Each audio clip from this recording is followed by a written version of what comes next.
जय हिंद। नमस्कार फ्रेंड्स, ज्योति क्लासेस में आप सभी का एक बार फिर से स्वागत है।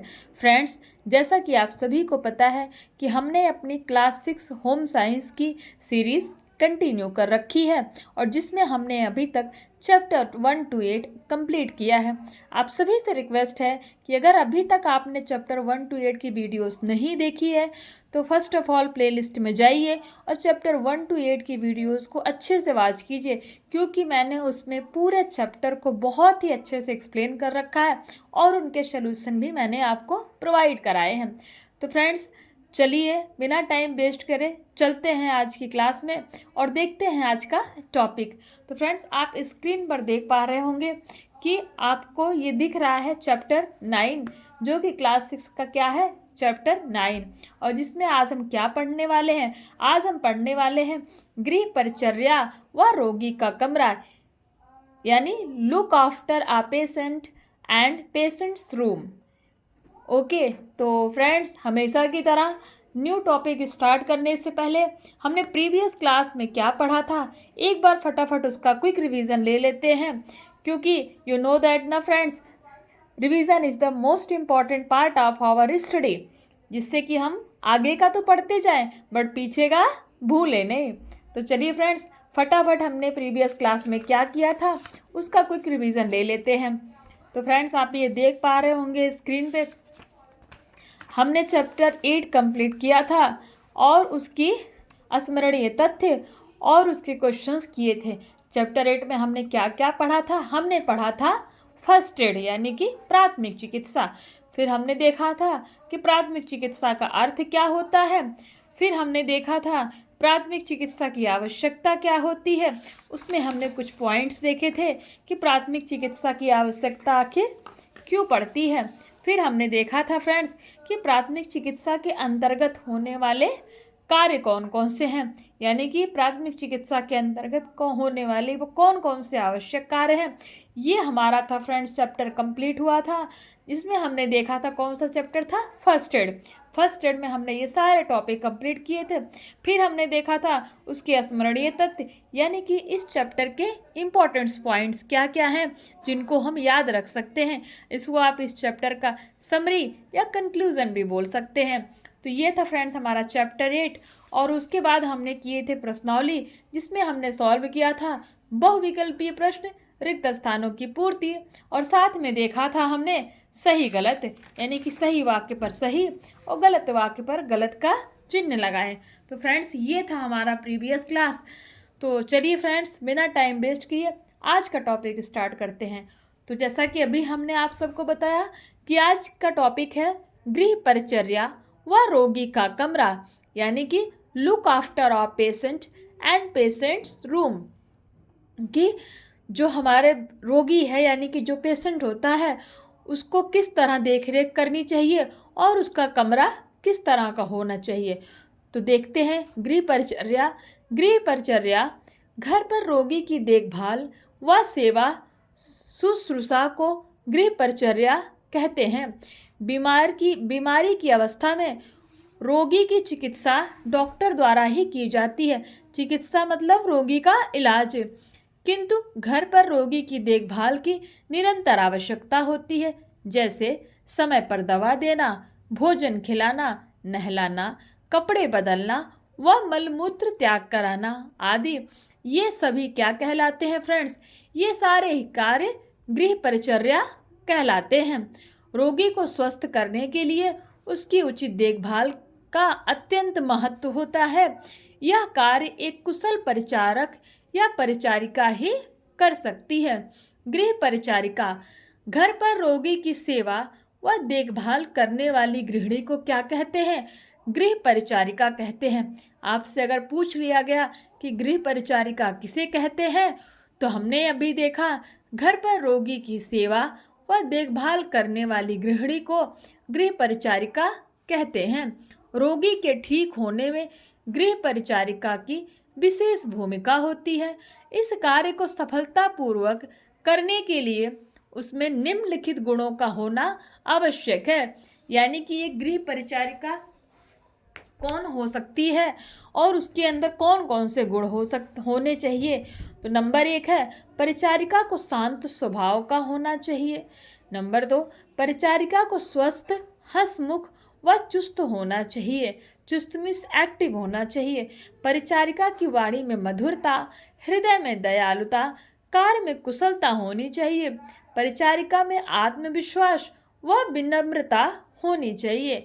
नंबर 5, परिचारिका को अपने कर्तव्य पालन में निष्ठा, सत्यता तथा ईमानदारी दिखानी चाहिए। परिचारिका को शरीर विज्ञान, स्वास्थ्य, रक्षा तथा रोगाणुनाशक पदार्थों का भली भांति ज्ञान होना चाहिए। नंबर 7, परिचारिका में सहनशीलता, धैर्य एवं तत्काल बुद्धि का होना भी आवश्यक है। गृह परिचारिका के कार्य कौन कौन से हैं तो देखते हैं। इसमें है नंबर 1, रोगी को अस्पंज कराना तथा भोजन कराना। अस्पंज मतलब क्या होता है फ्रेंड्स कि उसकी साफ सफाई करना, यानी कि कपड़े से उसके शरीर को पोंछना। रोगी को दवा पिलाना, रोगी का तापमान लेना व चार्ट बनाना, रोगी की गति को देखभाल कर उसका ब्यौरा रखना, यानी कि उसकी इंफॉर्मेशन रखना, रोगी का बिस्तर लगाना व चादर बदलना, रोगी के मल मूत्र को साफ करना, रोगी की श्वास प्रक्रिया की देखभाल करना, रोगी की बातों को प्रेम पूर्वक ध्यान से सुनना। फिर रोगी का कमरा कैसा होना चाहिए। किसी भी व्यक्ति के बीमार होने में डॉक्टर उसे पूर्ण रूप से आराम करने की सलाह देते हैं। कभी कभी रोगी को 3-4 माह तक भी बिस्तर पर पड़े रहना पड़ता है। अतः रोगी का कमरा आरामदायक व शांत होना चाहिए, जिससे व्यक्ति शीघ्र स्वास्थ्य लाभ कर सके तथा परिवार के अन्य सदस्यों से पृथक भी रह सके। रोगी के कमरे की व्यवस्था एवं चुनाव करते समय ध्यान देने योग्य बातें। नंबर 1, रोगी का कमरा एकांत व शांत वातावरण में होना चाहिए। नंबर 2, कमरा हवादार व प्रकाश युक्त होना चाहिए। नंबर 3, रोगी के कमरे में आवश्यकता से अधिक सामान नहीं होना चाहिए। नंबर 4, रोगी के कमरे ने उसका मनपसंद चित्र लगाना चाहिए, यानी कि रोगी के कमरे में उसका मनपसंद चित्र लगाना चाहिए। नंबर 5, कमरे का फर्श पक्का होना चाहिए तथा उसमें से पानी निकलने की सुविधा भी होनी चाहिए। रोगी के कमरे की सफाई का विशेष ध्यान रखना चाहिए। रोगी के कमरे की रंगाई पुताई हल्के रंग की होनी चाहिए। नंबर 8, परिचारिका का कमरा रोगी के कमरे के पास होना चाहिए। तो परिचारिका का कमरा रोगी के कमरे के पास क्यों होना चाहिए फ्रेंड्स? क्योंकि जब भी रोगी को किसी चीज़ की ज़रूरत होगी तो परिचारिका क्या करेगी, वो उसकी हेल्प करेगी। तो हेल्प कैसे करेगी? जब वो पास में होगी तभी तो पता लगेगा ना कि रोगी को किस तरह की हेल्प चाहिए। इसीलिए परिचारिका का कमरा क्या करना चाहिए, रोगी के पास में ही होना चाहिए। और परिचारिका होती कौन है? जो कि एक बीमार व्यक्ति का ध्यान रखती है, उसी को क्या बोलते हैं? परिचारिका। नेक्स्ट टॉपिक है रोगी के कमरे की सफाई कैसे होनी चाहिए।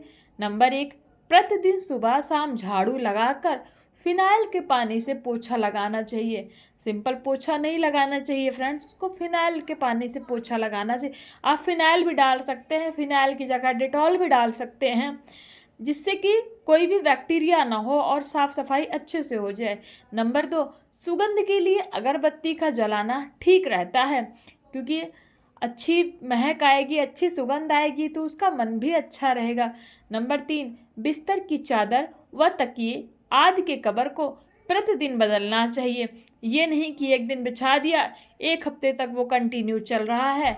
तो फ्रेंड्स, क्या रोगी हो क्या कोई, हमें कोशिश करना चाहिए कि हमारे तकिए और बिस्तर की चादर और तकिए की पिलो कवर डेली या 1 से 2 दिन में तो चेंज ही कर देना चाहिए। रोगी के भोजन के बर्तनों को अच्छी तरह से साफ करना चाहिए। क्यों साफ करना चाहिए? क्योंकि उसमें कोई जर्म्स ना रह जाए। नंबर 5, मलमूत्र के पात्रों को फिनाइल से साफ करके एक और रखना चाहिए। मलमूत्र के पात्रों को फिनाइल से साफ करके एक और रखना चाहिए, यानी कि कोई बीमार व्यक्ति है जो वो चल फिर नहीं सकता, वॉशरूम नहीं जा सकता, तो वो क्या करेगा? तो वो तो लेटे लेटे ही या वहीं पे मलमूत्र त्याग करेगा ना, यानी कि टॉयलेट बाथरूम करेगा ना। तो उसके लिए एक बर्तन होना चाहिए जिसमें वो करेगा। और फिर उसको बर्तन को क्या करना चाहिए फ्रेंड्स, अच्छे से धो के फिनाइल से साफ करके एक साइड में रखना चाहिए, जिससे कि किसी की नज़र या फिर किसी के हाथ वो बर्तन ना लगे। तो फ्रेंड्स ये था हमारा चैप्टर 9 और ये चैप्टर हमारा कंप्लीट होता है। चलिए, बहुत छोटा ही चैप्टर था, फटाफट इस चैप्टर के स्मरणीय तथ्य देख लेते हैं और प्रश्नौली भी कर लेते हैं, जिससे कि ये बहुत ही छोटा चैप्टर था हमारा कंप्लीट हो जाए। तो स्मरणीय तथ्य में क्या करेंगे फ्रेंड्स, फर्स्ट पॉइंट है घर पर ही रोगी की देखभाल व सेवा शुश्रूषा को गृह परिचर्या कहते हैं।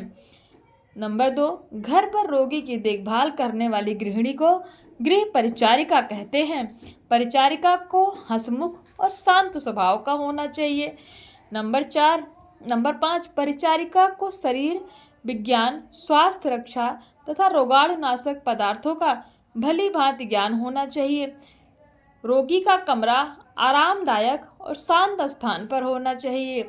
नेक्स्ट है रोगी के कमरे का फर्श कैसा होना चाहिए, अभी हमने पढ़ा था, पक्का होना चाहिए। रोगी का बिस्तर आदि प्रतिदिन बदलना चाहिए, यानी कि रोगी का बिस्तर हो गया, उसका पिलो कवर हो गया, इन सबको क्या करना चाहिए, प्रतिदिन बदलना चाहिए।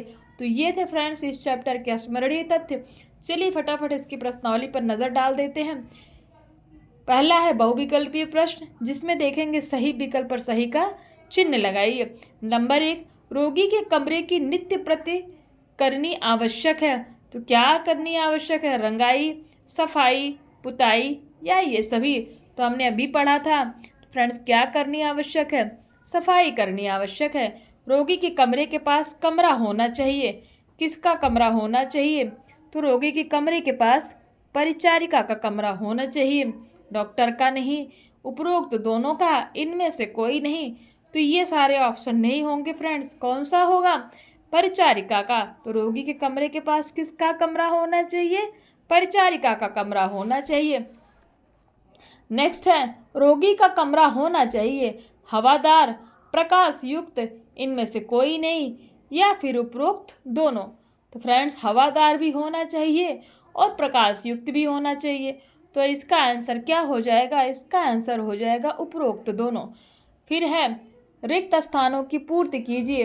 रोगी को भोजन व दवा क्या करना चाहिए फ्रेंड्स, समय पर देनी चाहिए। क्या करना चाहिए, तभी तो वो फटाफट ठीक होगा ना, कि जब उसका भोजन और उसकी दवा समय समय पर उसको मिलती रहे। नंबर 2, रोगी का कमरा डैश वातावरण में होना चाहिए। किसमें, रोगी का कमरा क्या होना चाहिए, एकांत, क्या होना चाहिए, एकांत व शांत। एकांत भी होना चाहिए, शांत भी होना चाहिए, यानी कि उसमें कोई शोर शराबा भी ना हो। तो ऐसे वातावरण में रोगी का कमरा होना चाहिए। नेक्स्ट है परिचारिका को एवं होना चाहिए। परिचारिका को क्या होना चाहिए, तो आत्मविश्वास, परिचारिका को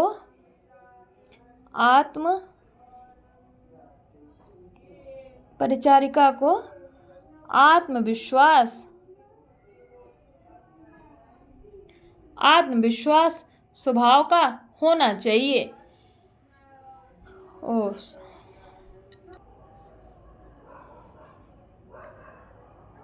परिचारिका को क्या होना चाहिए, परिचारिका को आत्मविश्वासी एवं विनम्र होना चाहिए। फ्रेंड्स इसमें आपको अच्छे से दिख नहीं रहा होगा, क्योंकि यहाँ पे स्पेस नहीं था, इसलिए अच्छे से लिखा नहीं गया। तो परिचारिका को क्या होना चाहिए, एक तो आत्मविश्वासी होना चाहिए, और क्या होना चाहिए, उसको विनम्र होना चाहिए। नेक्स्ट है परिचारिका को कैसा होना चाहिए, शांत स्वभाव का होना चाहिए।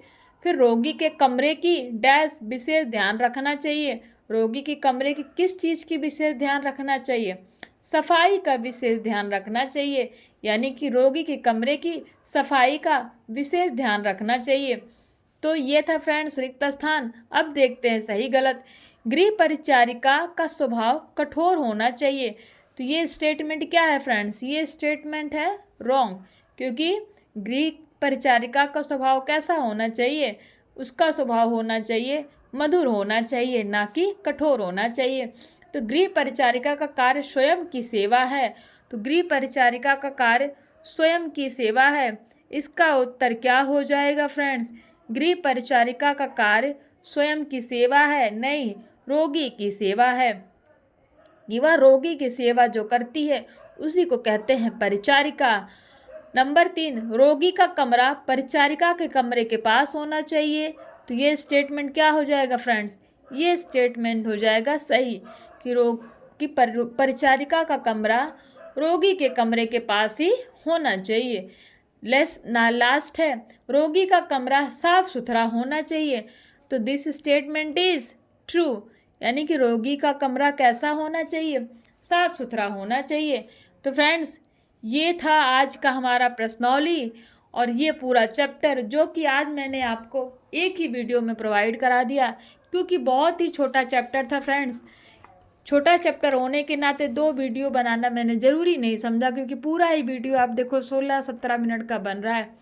तो आई होप आपको आज की क्लास पसंद आई होगी। अगर क्लास अच्छी लग रही हो तो प्लीज़ हमारे साथ बने रहिए और अच्छे से इस चैप्टर को, इन सीरीज को कंप्लीट कीजिए, ताकि आप हर एग्ज़ाम को अच्छे से क्रैक कर सकें। तो चलिए फ्रेंड्स, आज के लिए बस इतना ही। मिलते हैं नेक्स्ट क्लास में, तब तक के लिए जय हिंद, नमस्कार।